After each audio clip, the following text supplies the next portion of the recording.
What's up, y'all? It's Fuego. Now that we've gotten through our first 4 videos on data processing basics, definitely check those out if you haven't already. We're going to start getting into some machine learning. But before we get into algorithms, because this series is for people who actually want to write code and start building models, before we talk about the algorithms, we have to talk about Python dependencies. Let's talk about the concept of dependency hell. If you have 2 machine learning algorithms that you need that require 2 different versions of the same exact package, and you have to run them at different times, you don't want to have to uninstall and reinstall that package over and over again just to run all your algorithms. And in this case, a virtual environment can be very useful. Furthermore, when other people are using your code, you don't want them to struggle with installing libraries before they can gain any benefit. So in this video, we're going to be talking about virtual environments, which can make getting set up with machine learning very quick.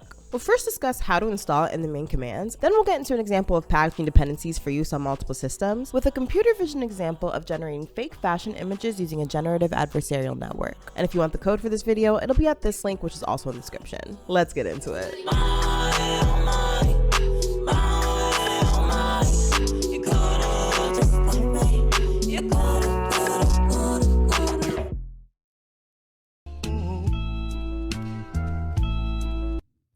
Real talk, I'm talking real talk. So let's first talk about installing the virtual environment package and creating a virtual environment. Virtual environments in Python use a combination of the pip command for installation and the virtual env command, which after installation can be used by running the virtual env command or executing python-m virtual env. You can install the virtual env command using pip by calling pip install virtual env. Now in these 2 examples, we're creating a virtual environment using both the virtual env command as well as the python-m virtual env command. When we're using the virtual environment command, we see that the only argument that we need to pass into that command is the path to the directory that we're creating the virtual environment in. And we see if we look at both those virtual environments that we created in those 2 different ways, they have the exact same content. So now let's talk about activating the virtual environment and installing dependencies. One thing that we want to note is that the pip freeze command is going to show you every single package that is installed. Before we activate our virtual environment, we see that there's tons of things installed already in Google Colab. Now to activate the virtual environment, we can call source venv bin activate if venv is the location where your virtual environment is stored. We can then execute the pip freeze function to see what modules are available. And we see that after installing Torch, we have 4 libraries there: data classes, NumPy, Torch, and typing extensions. One thing to note in Colab is that changes to the command line path, such as the source command, will not persist after the end of a line beginning in a single exclamation point. In the command line in your local environment,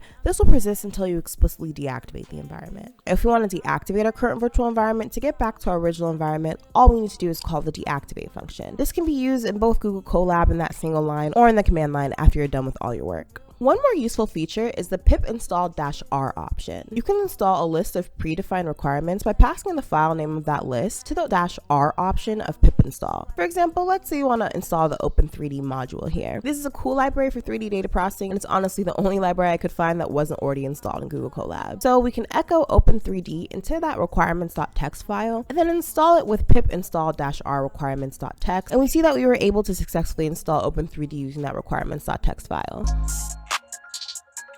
I don't need no cash now.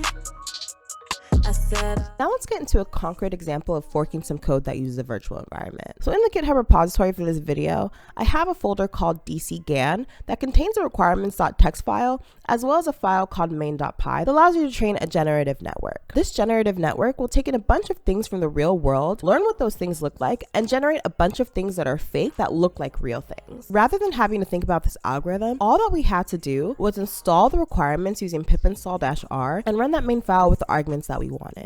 This network came straight from the PyTorch examples, and I modified it to be able to use the fashion MNIST dataset, which contains small, simple thumbnails of clothing, shoes, and accessories. After we run this, we can see all the images generated in the save model parameters. These are some examples of real fashion images that were in the original dataset, and these are examples of generated images of fashion items at Epic 24 of training. These actually don't look that bad already. If we were running this in a different environment, such as the Windows subsystem for Linux, we would have to do a little bit more. You'd first have to create a virtual environment using that virtual env command, activate the virtual environment, and then install the requirements. After that, we can still run the main.py in the same way. I'm going to use it without the CUDA argument to run it on my laptop CPU. But we see here that we can also train in the same way using a completely different machine. Now, depending on your application, you may need to use a virtual environment, or installing things with pip might be sufficient. Definitely check out the documentation, and also know that Google is always a great source of examples for your specific system. That's it for this video. In our next video, we'll be going over scikit-learn, a library that makes machine learning algorithm development much much easier. We'll also be going over our first classification-based computer vision algorithm. If you're interested in that video or any of the other videos in this series, like this video and subscribe to my channel, and hit that notification bell so you're notified whenever I post a new video, which I think will be on Mondays and Thursdays at 12 p.m. Eastern time, if I'm on time. And if you want the code for this video, it'll be at this link, which is also in the description. That's it for this video, and I'll see you on the next one. Later. I don't need the fame, and I don't like the games, and I don't like the way you want me to be wife now.